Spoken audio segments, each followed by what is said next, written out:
les amis, c'est moi Kidou. Aujourd'hui j'ai des invités, les enfants de Recré Kids. Oh, mais ils sont bien plus grands que moi. Et moi je suis toute petite. J'aimerais bien être aussi grand qu'eux. Comment je vais faire pour les impressionner? Ah, mais j'ai une idée. Peut-être que si je chante avec eux, je deviendrai aussi grande qu'eux. Tu veux bien m'aider à devenir aussi grande qu'eux? Oui, allez, on chante avec eux.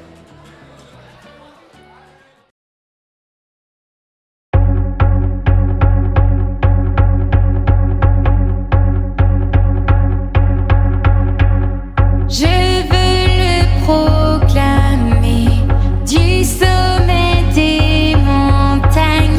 Ta grâce est sans limite, ta bonté sans égale, ta tendresse m'envahit, ta bonté me poursuit, ton amour m'émerveille. Et je chante car tu es bon, et je danse car tu es bon, et je crie de joie. Tu es bon pour moi. Et je chante car tu es bon, et je danse car tu es bon, et je crie de joie. Tu es bon pour moi.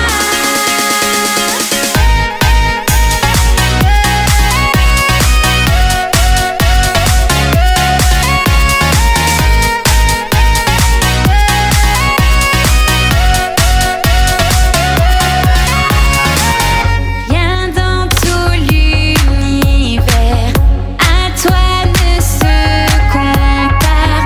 Les océans, la terre sont reflets de ta gloire.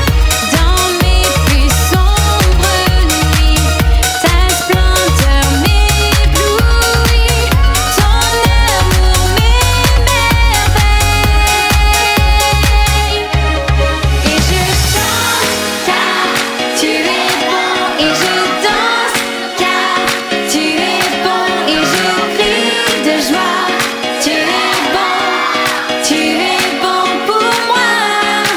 Et je chante car tu es bon, et je danse car tu es bon, et je crie de joie.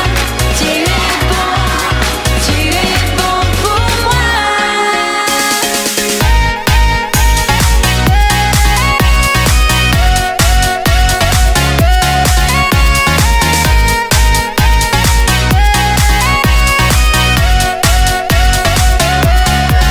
Un cri sur mes lèvres, ma vie te célèbre. Tu es bon, tu es bon.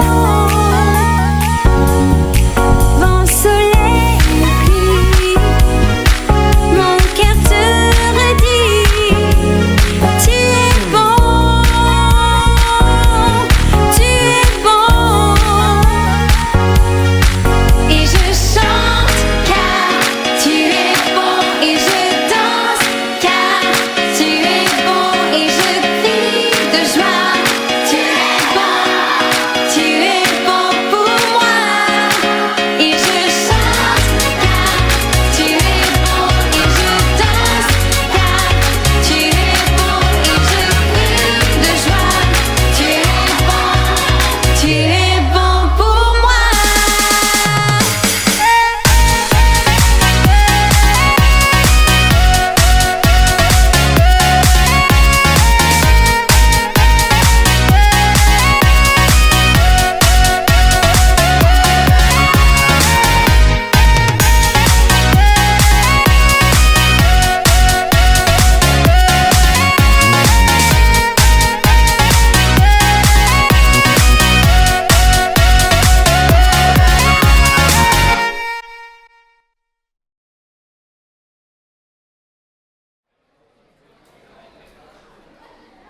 Ah, oups, j'ai oublié. Quand on a des invités, il faut d'abord les laisser se présenter et nous dire comment ils vont. Ah, mais pas tous en même temps. Voyons voir qui va parler aujourd'hui. Shekina David. Shekina David, tu veux bien te présenter et nous dire comment tu vis ce confinement?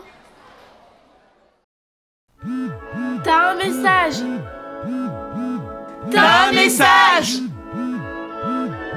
T'as un message. Bonjour, je m'appelle Shekina David. Alors, pour répondre à la question pour le confinement, comment je le vis?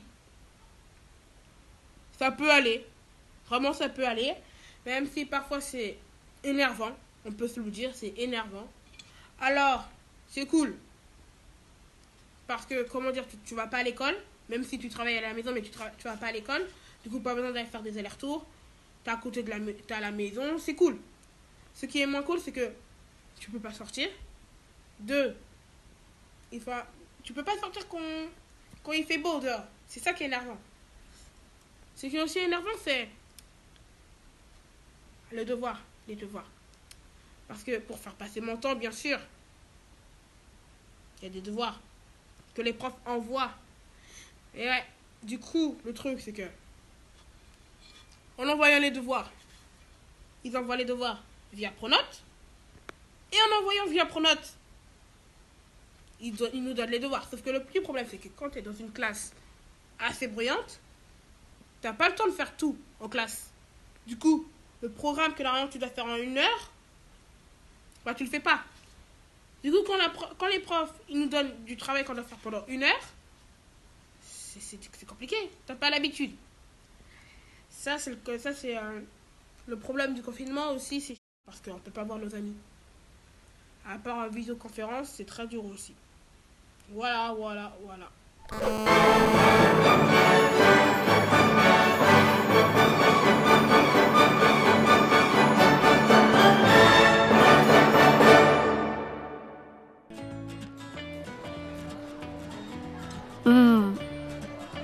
Ah, je sais comment les impressionner. Je vais leur montrer l'une de nos activités préférées. Tu sais, celle que l'on fait avec Magali. Regardez les invités. Magali va nous apprendre un mot en langue des signes.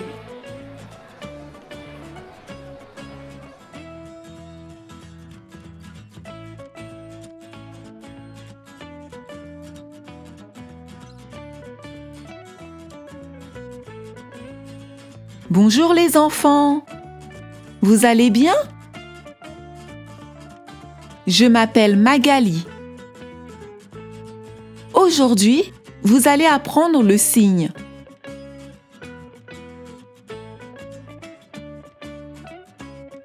Vérité. Vérité. Voilà, la leçon est finie.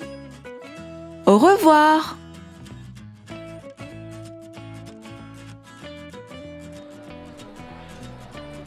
J'ai une idée pour les impressionner. Hey les invités! Je veux vous montrer un dessin animé. L'un de mes préférés. Celui de David contre le méchant Goliath.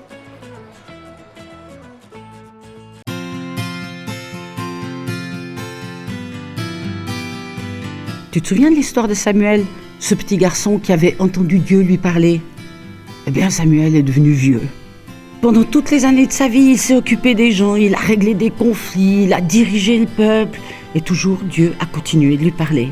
Mais maintenant, franchement, il est fatigué. Alors, avec l'accord de Dieu, il a décidé de choisir un roi. Le roi choisi s'appelle Saül. Au début, c'était quelqu'un de très bien, mais plus il est devenu puissant, plus il est devenu important, plus il est devenu insupportable. À tel point que Samuel en a eu assez et que le Dieu qui continue de lui parler lui a dit « Écoute, tu vas choisir un autre roi. » Alors Dieu lui dit « Tu vas du côté de Bethléem, là-bas il y a une famille avec beaucoup de garçons, il y a un monsieur qui s'appelle monsieur Jessé, tu vas chez lui et là je te dirai. » Alors Samuel s'est mis en route jusqu'à Bethléem. Il est allé chez Jessé. On s'est demandé, mais pourquoi est-ce que Samuel vient? Qu'est-ce qui se passe? Alors Samuel a dit, écoutez, je viens faire un culte à Dieu. On va lui dire merci ensemble. Et puis peut-être qu'il a dit dans l'oreille de monsieur Jessé, tu sais, je dois choisir un roi. Alors Jessé a fait venir tous ses garçons. Samuel était là, sans doute appuyé sur sa canne, et il a vu le premier. Waouh! Il était grand, il était fort, il avait le sourire. Il s'est dit, c'est sans doute celui-là que Dieu a choisi pour être un roi. Et Dieu lui a soufflé dans l'oreille. Non, c'est pas lui. Toi, tu regardes ce que tu vois, mais moi, je regarde au fond du cœur. Bon, le deuxième fils de monsieur Jessé, pareil. Le troisième, le quatrième, le cinquième, le sixième, le septième. Et chaque fois, Dieu dit, non, c'est pas celui-là. Alors Samuel regarde Jessé et puis lui dit, tu n'as pas encore d'autres fils? Mais oui, dit Jessé, j'ai le petit encore. David, il est en train de garder les moutons dans la campagne. Alors Samuel lui dit, fais-le venir. On se dépêche de chercher David. Et là, Dieu dit à Samuel, c'est lui. Alors Samuel prend dans sa main une petite bouteille d'huile, c'est comme ça qu'on faisait pour choisir un roi. Et devant tous ses frères, sa famille, il lui verse l'huile sur la tête et lui dit, David, aujourd'hui, je te dis, tu seras le roi d'Israël. Vous imaginez? Le roi, il y en a un, c'est Saül. Et voilà que ce petit berger, on lui dit, tu seras le roi d'Israël. Moi, je suis sûre que les frères de David ont dû se poser quelques questions. David est retourné à ses moutons. Il a continué à être berger. Et voilà que le peuple d'Israël se prépare à la guerre. Il y a un autre peuple qui s'appelle les Philistins. C'est un peuple qui vit surtout au bord de la mer. Les Philistins ont décidé d'attaquer Israël pour prendre les villes, les villages, les terres, tout ce qui était possible de voler. Alors c'est sûr que le roi Saül, il convoque son armée. Et les voilà, les deux armées face à face. D'un côté les Philistins, de l'autre côté l'armée d'Israël. Mais dans le camp des Philistins, il y a un géant. Mais un vrai géant. Il hurle, il crie, il provoque.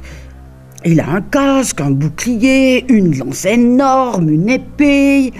Et tous les jours, il sort de son armée et se met à hurler contre le peuple d'Israël. « Venez vous battre avec moi, bande de trouillards! Venez vous battre avec moi! Vous êtes les esclaves de votre roi Saül !» Et il se tape la poitrine, il fait un tapage épouvantable.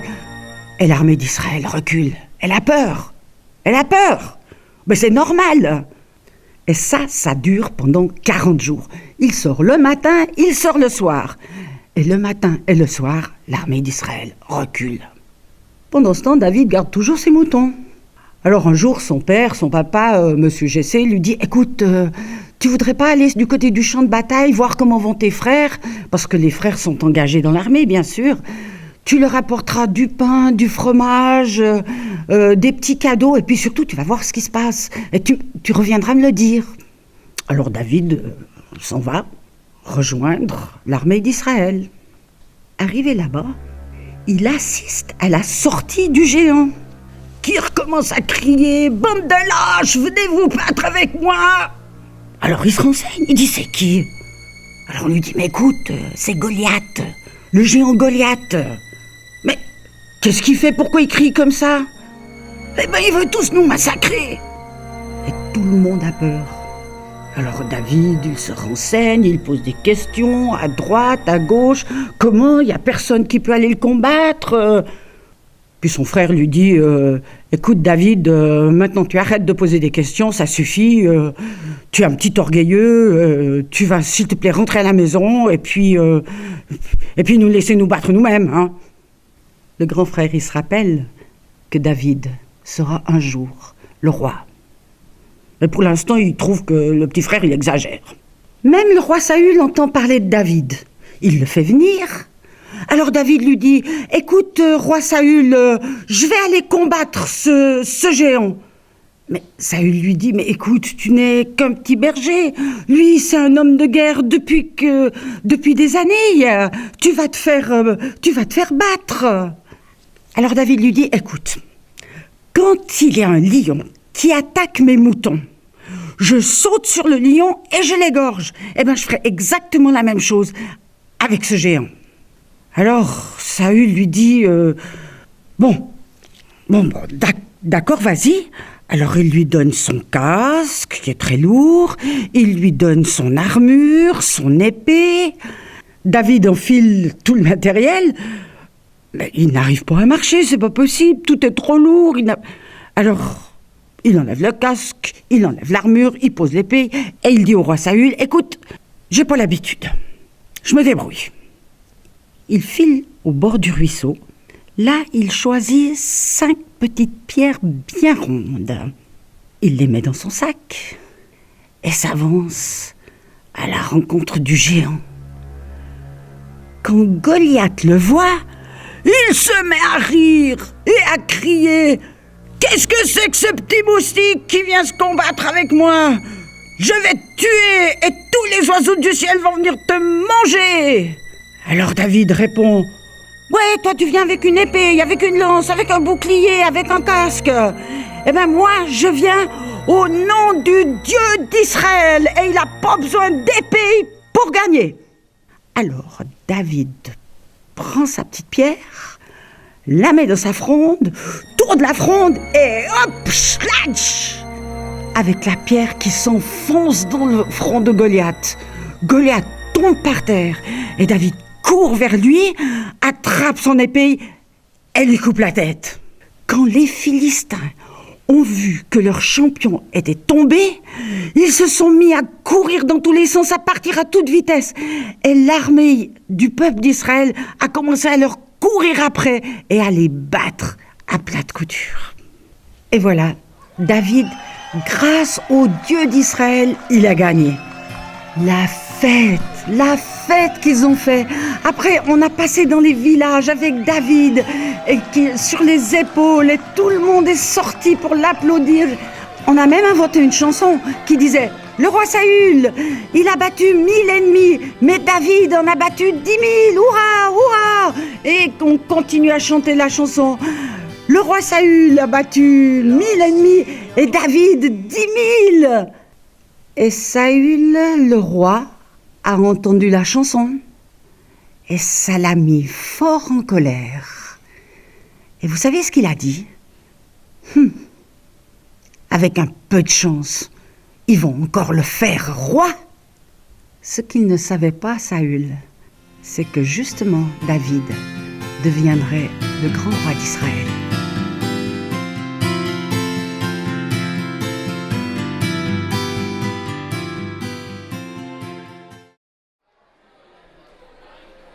Bon, j'ai bien essayé de les impressionner, mais je ne sais pas vraiment comment devenir aussi grande qu'eux.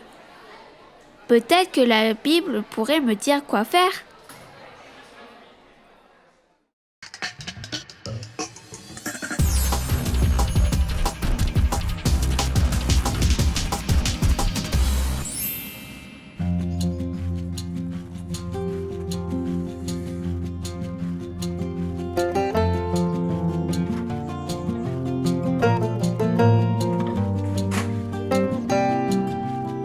Coucou, je suis là. Salut Ruben. Ça va? Ouais. Oh, ça n'a pas l'air d'aller toi. Bah non, il y a des copains qui se sont moqués de Julie à l'école. Mon enfant, pourquoi? Bah elle a fait un dessin et ils se sont moqués. Mais ils ont pas vu que c'était un super dessin. S'il y a plein de trucs à voir dedans. Si tu veux. Mais oh mais vraiment, Moi je vois pas grand chose. c'est mon métier de regarder et de deviner ce qui a voulu être fait. La beauté du dessin. Est-ce que tu veux que je te montre? Parce qu'il est vraiment génial ce dessin. Simplement, on va prendre une photo du dessin. Hop là. Oui. Comme ça. Tchac. Et on va aller regarder ça. On va commencer. On ajoute un calque. Il y a le dessin que les autres, ont trouvé pas beau. Regarde, on va baisser un peu la tonalité de son dessin. Elle a fait un super, moi je trouve, super poisson. Elle lui a fait 2 yeux, regarde bien ses yeux, regarde.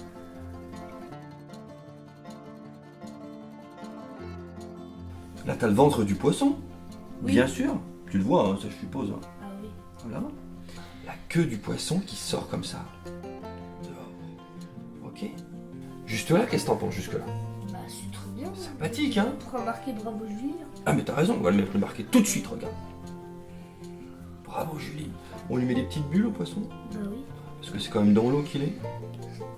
Ça me fait penser à un passage de la Bible où le prophète Samuel, il a dû aller oindre un futur roi. Et le problème, c'est que le prophète Samuel, il n'avait pas de photo à l'époque. Donc il ne savait pas à quoi il ressemblait. Donc, qu'est-ce qu'il a fait? Il a commencé à regarder tous les fils du papa. Et donc, il trouvait que l'un était beau, que l'un était grand, que ça devait être certainement lui, parce qu'il était baraqué. Mais Dieu lui a dit, non, non, non, non. L'homme regarde à ce qui frappe les yeux, mais moi, je regarde au fond du cœur. Ça se situe dans 1 Samuel 16, verset 7. On lui met un peu de couleur? Bah oui, Ouais, c'est bien. on fignole ça, comme ça après, on aura fini, puis si tu veux, pour demain, on l'imprime. Je vais lui redonner. Ah oui, oui, oui, il faut faire ça, il faut lui redonner. C'est très très bien ce qu'elle a fait.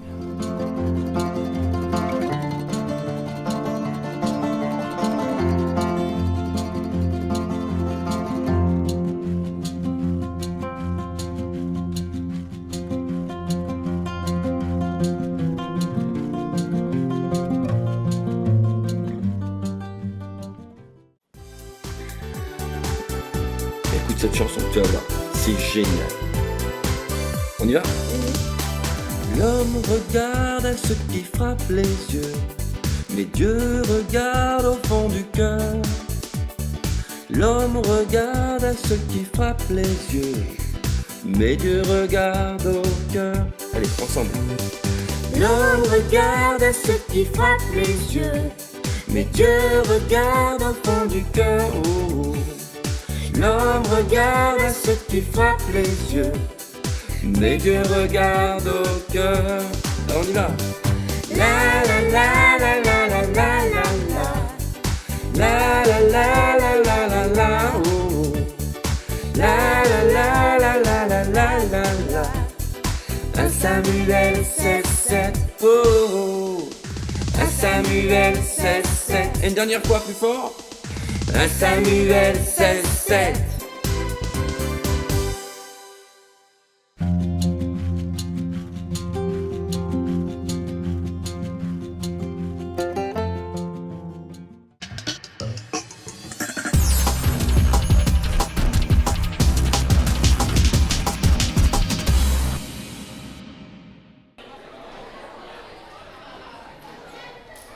Ah, mais j'ai compris comment grandir. J'ai juste à être petite aujourd'hui. Parce que demain, je serai forcément plus grande. Bonjour les invités. Moi, c'est Kidou et je suis petite. Bonjour Kidou. Et moi, c'est Roro. Et après l'école, je dors. Bonjour Roro.